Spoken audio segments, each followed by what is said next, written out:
নমস্কার বন্ধুরা, কেমন আছেন সবাই? মমস কিচেনের আরেকটি নতুন রেসিপিতে আপনাদের সকলকে স্বাগত জানাই।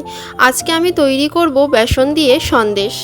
এটি তৈরি করার জন্য আমি প্রথমেই নিয়ে নিচ্ছি একটি কড়াইতে কিছুটা পরিমাণে সাদা তেল।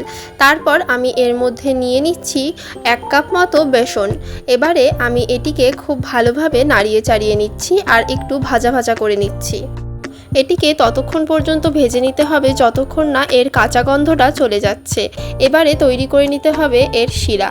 এটি তৈরি করার জন্য প্রথমেই একটি পাত্রে নিয়ে নিতে হবে 1 কাপ মতো জল আর 1/2 কাপ মতো চিনি। তারপর আমি এটিকে ভালোভাবে জাল দিয়ে নিচ্ছি আর শিরাটা তৈরি করে নিচ্ছি।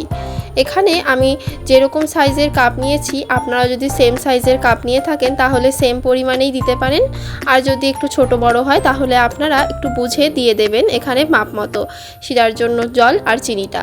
তো এখানে আমি বেশ কিছুক্ষণ ধরে এটিকে জাল দিয়ে নেওয়ার পর শিরাটা আমার কিন্তু এদিকে তৈরি হয়ে গেছে। এদিকে শিরাটাকে একটু পাতলাই রাখতে হবে। শিরাটা তৈরি করে নেওয়ার পর এবারে বেসনটির মধ্যে দিয়ে দিতে হবে সেই শিরাটা।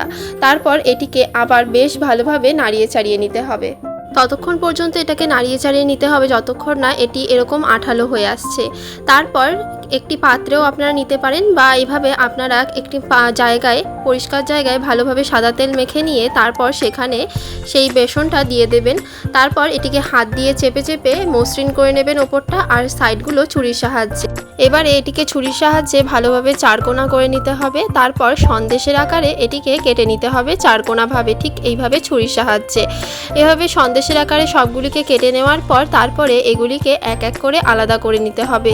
ব্যাস, তারপরেই আমাদের তৈরি হয়ে গেল ঘরেই বেসন দিয়ে সন্দেশ। রেসিপিটি যদি আপনাদের ভালো লাগে তাহলে অবশ্যই বাড়িতে একবার ট্রাই করবেন এবং আমাকে কমেন্টে জানাতে ভুলবেন না যে আপনাদের কেমন লাগলো।